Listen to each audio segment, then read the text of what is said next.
तो दादा आज અહીંયા આપી કસનારા રેલવે ફાટક पे તો એ મહેશજી વ્યા છે એ આપણા હરોદરા છે पर अबे कहिए कि पहला रेल में था अपने आर्मी में था ने ये आर्मी में था ना अबे ये में आई गया अपने वहाँ से रिटायर हो गया जो रेलवे में आई गया है क्या ना आप लोग नाम है सोहनलाल जी है सोहन सैनी जी ये आप डायरेक्ट अण में भर्ती हुआ ये डायरेक्ट रेलवे में भर्ती हुआ तो आप यहाँ से पूछागा महेश जी थी कि कहीं ना कहीं अनुभव रहो आप रो तो आप आर्मी में आप था तो आपने कई बार अनुभव बताओ पहला मान 2004 24 सितंबर 2004 की मेरी ज्वाइनिंग थी।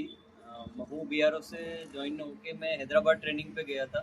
ट्रेनिंग सेंटर हैदराबाद मिला था मुझे और लंबी जर्नी रही। 17 साल और 7 दिन की मेरी सर्विस रही।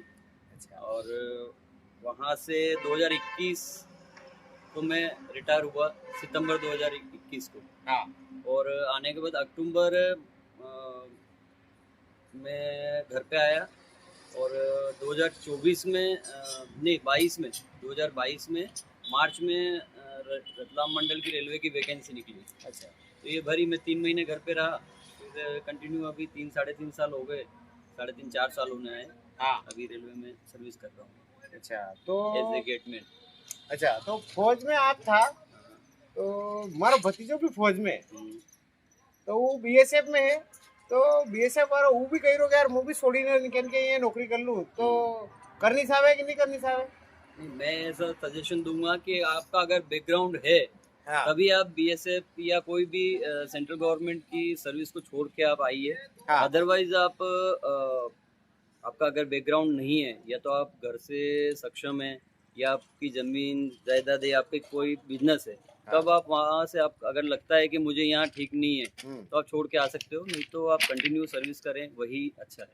अच्छा मैं हूँ कि यार पेंशन सबरी बंद होगी तो केरी बंद हुई केरी चालू है? आर्मी नेवी एयरफोर्स की पेंशन नहीं बंद हुई है। अच्छा। सीआरपीएफ बीएसएफ सीआईएसएफ इनकी 2004 की ज्वाइनिंग के बाद की पेंशन बंद है। अच्छा। हाँ जी। तो कई कारण बंद का की सरकार पेंशन यार ये गवर्नमेंट जानती है, इसके बारे में हम क्या कह सकते हैं। अच्छा हाँ तो मतलब उस केवारो मतलब है मारो कि आदमी बॉर्डर पे है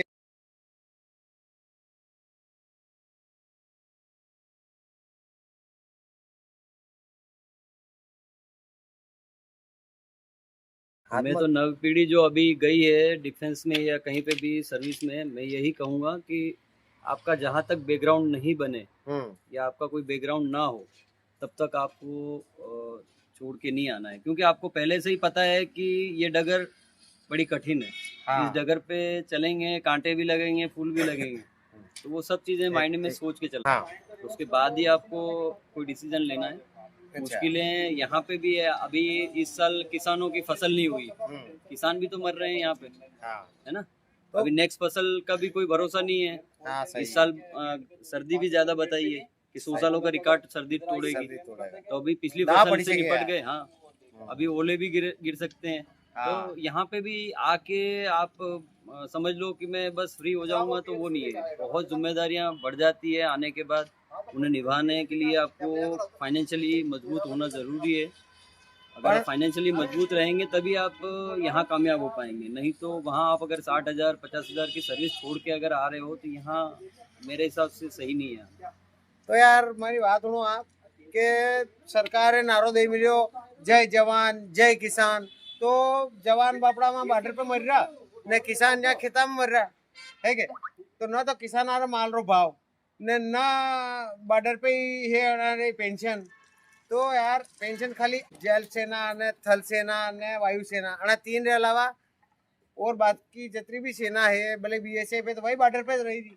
बीएसएफ वाले पेंशन कोनी है नहीं न ई नेता एक दफे विधायक होने जा, एक दफे सांसद बनी जा, न भले 5 दफे विधायक होने न 5 दफे सांसद बने, तो भी अनारी पेंशन 5-5 पेंशन मले अनाने 1-1 लाख थी कम अनारी पेंशन नहीं बने न 5-5 पेंशन मतलब एक आदमी 5 दफे विधायक होने गयो तो 5 लाख रुपया हर महीने तो पेंशन रहा लेगा ना दुनिया भर रहा अत्ता न बत्ता न आपने मालूम है आप नौकरी में हो जो विषय अलग थी ले तो अशो मतलब देश में करसाणा अंडे ने जवान अंडे काम आई। देखो मेरी जानकारी, जहाँ तक मुझे जानकारी है, आर्मी नेवी एयरफोर्स का सोल्जर 17 साल 20 साल के बाद रिटायरमेंट आ जाता है। उसके पास बहुत लंबा जर्नी पड़ी रहती है उसकी सर्विस, मतलब ज़िंदगी की, लाइफ की। आने के बाद उसके बैकग्राउंड कुछ नहीं रहता, इसलिए आर्मी नेवी एयरफोर्स को पेंशन दी जाती है। और CISF BSF CRPF की सर्विस 60 साल और 62 साल होती है। 60 साल और 62 साल तक वो सर्विस करते हैं, तब तक उनको पेमेंट मिलती है। अभी 60,000 रुपये, जो मेरे एक मित्र हैं पंकज तिवारी, उनको 60,000 रुपये उनकी सैलरी है। अभी उनकी सर्विस मुश्किल से हुई होगी 15 साल या 17 साल, 13 साल हुई है। 13 साल में उनकी 60 साल पेमेंट है। जब वो 60 साल तक सर्विस करेंगे तो उनकी पेमेंट कितनी होगी? आर्मी नेवी एयरफोर्स की पेंशन इसलिए दी जाती है कि वो शॉर्ट सर्विस में अपने घर आते हैं। उनके लिए उनकी सर्विस, उनकी लाइफ के लिए बहुत लंबा समय पड़ा रहता है। जब आप BSF CRPF में हैं तो आपके पास 60 साल तक सर्विस करने का ऑप्शन है। चलो इसलिए आर्मी और BSF में ये डिफरेंस है कि पेंशन इनको दी जाती है और उनको नहीं दी जाती। चलो वो तो ठीक है, कई बात नहीं। और आपने पूछा कि सरकार सोयाबीन का भाव नहीं बढ़ा रही है, तो ये पूरे देश को पता है कि किसान की क्या हालत हो रखी है। एक एक बोरी बेग के लिए वो तरस रहा है, खाद के लिए। वो अपनी खेती को पिलाएगा या फिर जाके सोसाइटी के बाहर या साहूकार के वहाँ जाके कर्ज लेगा। तो ये पूरे देश से छुपा हुआ नहीं है कि किसान की आज की प्रेजेंट टाइम में क्या कंडीशन है। मैं खुद अभी एक किसान भी हूँ और एक रेलवे कर्मचारी भी हूँ। इस बार सोयाबीन मेरी 30 कुंटल बिघा होती थी, 30 कुंटल की पूरी खेत की होती थी। आज इस साल मेरी 8 कुंटल सोयाबीन हुई है। अब क्या थे पूरा करे कर नहीं होगा ना सर, कहीं से भी नहीं हो पाएगा। किसान तो डाउन में ही यूरिया जा रहा है। बलियो। हाँ, यूरिया तो हमने पहले लेके रख लिया था। हाँ, ये तो पया वाला लोग है, दड़ाई तो पहला लाइन में ले लूं। क्या करोगे? अबे आगे मानेरिका पता है कि करसान, समस्या है। मानेरिका करसान यूरिया वाते अलग लाइन में लागणू नन्हे ये लाइटा वाला जो ये अलग खाई रहा के बिल भरो। अबे सोयाबीन तो आप है नहीं, ये दान क्या लई गया, दान क्या पया में पूरा हुई। किसान दो साइड से मरता है, मैं आपको बताता हूँ कैसे। आज एक एग्जांपल देता हूँ, आप इसको गहराई से समझने की कोशिश करना। एक किसान है जिसकी 2 या 3 बेटियां हैं, गहराई से समझना आप इस बात। हाँ। एक किसान है जिसकी 2-3 बेटियां हैं, उसकी 2-3 बीघा जमीन है। बेटियां शादी लायक हो गई। किसान ने सोचा यार बेटियों की शादी करनी है, अभी पैसा कहाँ से आएगा। उसने साहूकार से बोला भाई मेरे को 5 लाख रुपए दो, मैं सोयाबीन आएगी तब मैं आपको वापस दे दूंगा। साहूकार से वो 5 जो भी परसेंटेज में वो लेके आया और उसने अपनी बेटियों की शादी की। उसके बाद जब बारिश हुई और ऐसा मौसम जो हुआ इस साल जैसा किसानों के साथ हुआ, जहाँ 30 कुंटल निकलनी थी वहाँ 10 कुंटल 8 कुंटल पे रुक गए।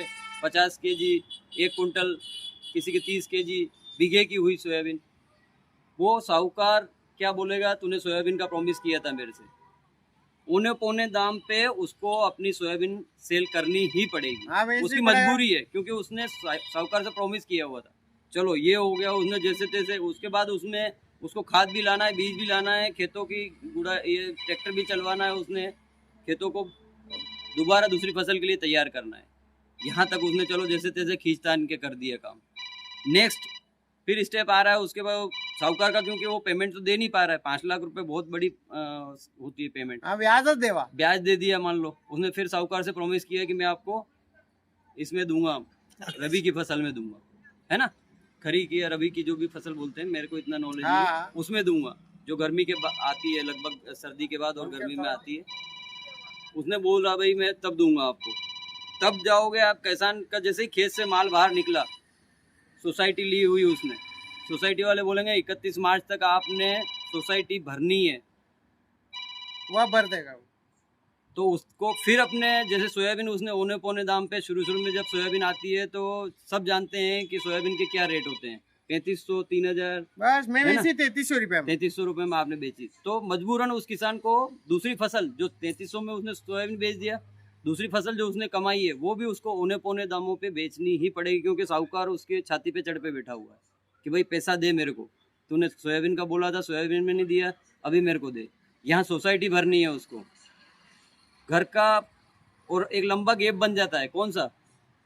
वो जो सर्दी के बाद की फसल और फिर बारिश की फसल के बीच में 7 महीने का गैप हो जाता है। में उधार लाई लेने वो 7 महीना कैसे चलाएगा किसान? तो मैं आपके वीडियो के माध्यम से, आपके चैनल से माध्यम से ये गवर्नमेंट तक ये अपनी बात रखना चाहता हूँ कि आप थोड़ा सोचिए समझिए, किसानों के बारे में थोड़ा सा आपको सोचने की ज़रूरत है। किसान बहुत परेशान है, बहुत हताश है। मतलब इस साल की कंडीशन के हिसाब से किसान आने वाले 2 साल अगर और ऐसे निकले तो किसान खेती करना छोड़ दा, सुसाइड करना या खेती करना छोड़ना के अलावा और कोई ऑप्शन नहीं रहेगा किसान के पास। एक समय आया तो क्योंकि महंगाई बढ़ती जा रही है, महंगाई रुक नहीं रही है। नहीं रुकी रही। जो सोयाबीन पहले क्या बिकता था आज भी वही भाव बिक रहा है, सोयाबीन की कोई बढ़ोतरी नहीं हुई। अबे किसान रे लिए बताऊँ आपने कि एक बार सरकार रे धान खुटी गયું तो કરસાણાથી હાથ જોડીને કહ્યું કે આપ અન્ન ઉગાવો તો કરસાણાએ વણીને हरित क्रांति लाया था। आपने ध्यान होगा तो हरित क्रांति में सब बड़ी गेहूं ने धान ने चावल नहीं वाया, ये वाई वाई ने मतलब है नहीं देश में अन्न रो पूर्ति की थी। ठीक है, विदेश तक मिलियो अन्न। अतरू करा बाद भी अगर किसान वन टाइम पे तो नेता लोगों ने हाथ जोड़ी कही दो तो वन टाइम पे तो हमारी गरज थी। अबे आज गरज निकलेगी तो बापड़ा कौन करसान न्यू पूछी रही तो के कौन करसान न कहीं काम है। राते लाइटा आई रही तो राते पाणता कर रहा है नहीं, माल रहा भाव कोनी न सरकार है। अब ये लाखी थी राहत राशि, जो राहत राशि कतरी लाखी कह रहे 2800 रुपये बिगो न कह रहे 800 रुपये बिगो न कम कम खेती वाला 5000 खूब थी खूब 5000 लगी था। तो दादा 5000 तो ये बार दो ही सीजन रहा बिल रहा हो गया। हाँ, बाकी तो सब है? बात की बात है। बिल जो बिजली के बिल ही हो गए, खेत कुएं के बिल। अगर बिल नहीं भरा तो अबार वहाँ लाइन में आईने उभा रहा कुड़ा पे क्या भाई बिल नहीं भरियो मोटर खींची जा क्या लफड़ा पड़ी था। बहुत गहराई से सोचने का विषय है किसानों के लिए ये कि उनका कैसे उद्धार किया जाए। किसान दिन ब दिन जैसे गवर्नमेंट बोल रही है हम कि इनकी आय दुगनी करेंगे, उनकी आय दुगनी क्या वो पहले आय से भी डाउन होते जा रहे हैं। आज थी 10 साल पहला में सोयाबीन 6000 वेची मिली न, मेरे बाद डाउन वेती आज 3000 न 4000 बिकी रही है यार साहब। नहीं, मेरा कहने का एक और आपके माध्यम से कहना चाहूँगा कि किसानों के लिए ये पता है कि सोयाबीन का भाव नहीं बढ़ा पा रही है गवर्नमेंट, बट किसान के लिए कुछ अलग लेके आए, सोयाबीन का तोड़ लेके आए, सोयाबीन का बैकअप लेके आए कि किसान मजबूरी में सोयाबीन ही बुआई कर रहा है। अभी बारिश में उसको बुआई का और कोई ऑप्शन नहीं है। मेरा आपके चैनल के माध्यम से ये कहना है कि गवर्नमेंट कृषि वैज्ञानिकों को जो लाख 2-2 लाख रुपए पेमेंट देती है ना, उनको थोड़ी सी उंगली करे कि आप ऐसी प्रजाति पैदा करो कि सोयाबीन का तोड़ किसानों के पास पहुंचे। अब न मुख्यमंत्री जी वहाँ स्टेज पे उभा रही मंच पे उभा रही लंबी लंबी फीकी रहा कि 50 कुंटल विगारा गहूँ। अरे खाली केवाती वही रू गई वनरो भिजवारो लाइन दो मैंने न 30 कुंटल विगारी सोयाबीन रू कही रहा कि इजराइल में 30 कुंटल विगारी वे तो वनरो भिजवारो तो लाइन दो मैंने भले 1-1 किलो ही दे दो करसाना ने, ये तो 1 साल में भिजवारो तैयार कर लेगा है। 1-1 किलो गेहूँ दे दो वी वन मेरा 50 कुंटल विगा। मैं तो यही कहना चाहता हूँ कि आज आप बोल रहे हो कि हम प्रथम श्रेणी में आ रहे हैं, इंडिया पूरा प्रथम श्रेणी में जा रहा है, विश्व का विश्व गुरु बन रहा है, तो आप क्यों ना ऐसी किस्मों को पैदा की जाए खेती के लिए, किसानों के लिए, कि किसान उसको उपज करके और पैसा अच्छा से प्राप्त कर सके। सोयाबीन आप एक ऑप्शन किसान के पास भाग दौड़ के उसके पास एक ही ऑप्शन बच रहा है बारिश में कि उसको सोयाबीन ही बुआई करनी। क्यों ना आप नई नई किस्में जो आप बता रहे हैं कि विदेशों में ऐसे होता है वैसे होता है, क्यों इंडिया में नहीं हो सकता? मुख्यमंत्री जी खुद जब आप कोविड की वैक्सीन इंडिया में बन सकती है तो ये चीजें क्यों नहीं हो सकती? केवल मतलब यो है कि जब आप रातों रात 12 बजे नोटबंदी कर सकते हो ना, तो सब कुछ हो सकता है। अगर आप रात में 12 बजे नोटबंदी करना आपके लिए पॉसिबल है तो किसानों के लिए आपके करना गवर्नमेंट के लिए सब कुछ पॉसिबल है। वो करना ना चाहे वो एक बात अलग बात है। सरकार सावे नहीं तो सब कर सके नहीं, मंच पे उभा रही ना जोर जोर से हका करवा दी कहीं नहीं वे कि 50 कुंटल बीघे के गेहूं होते हैं ना। बंशीलाल जी करो अभिनंदन, तो बंशीलाल जी तो मानी आ रहा थे वी कई अभिनंदन करे खाली थाने केवाती कहीं नहीं वही रुए न 30 कुंटल बिगारी सोयाबीन न। रात में लाइट नहीं देंगे, लाइट रातें भी आई रही है। देखो मैं सरकारी कर्मचारी हूँ, मैं ना सरकार के पक्ष में बोलूंगा ना सरकार के विपक्ष में बोलूंगा। मैं बस इतना बोलूँगा कि किसानों की तरफ आपको सोचने की बहुत ज़्यादा आवश्यकता है। नितर भूखे मर जाओगा भूखे। हाँ, अगर मैं खेती करनी बंद कर दी है तो फिर मत कीजो कि जय जवान न जय किसान न आओ। पहला भी हाथ जोड़ी ने ना गेहूं नहीं बवड़ाया है लोग थी, फिर बवाड़ना पड़ेगा। ध्यान रखजो, ये आखिरी सी बात। ठीक है, आपको जय बहुत हिंद। बहुत धन्यवाद है। Thank you sir. आपने देश की सेवा की थी, फिर आप रेलवे में भी देश की सेवा कर रहे हो, थैंक यू। बहुत अच्छी बात है। महेश जी व्यास नाम है रू नहीं मन मेरे गांव हरोदराज है, पहला आर्मी में था न, अबे भगवान दया थी ना रेलवे में नौकरी लगी जानार तो कोई बात नहीं, भले खेत में सोयाबीन कम पाकी तो कोई बात नहीं, लेकिन मन लिए बड़ी समस्या है। नहीं, सबके लिए हाँ। सोच के चलना ही इंसान की मानवता होना चाहिए। आपको सही बात है। रेलवे का पैसा मिल रहा है उससे मतलब नहीं। मैं देख रहा हूँ कि किसान क्या कंडीशन में ज़िंदगी अपनी बिता रहे हैं। मेरे को वो दुख होता है कि यार किसान आज किस कंडीशन में जाया जा रहा है, उसके दिनों दिन उसकी आर्थिक स्थिति कमज़ोर होती जा रही है। बहुत बहुत धन्यवाद। Thank you. आप रो समय लीधो कीमती। धन्यवाद। मैं फाटक हमारो रेल आई जाएगा। Thank you.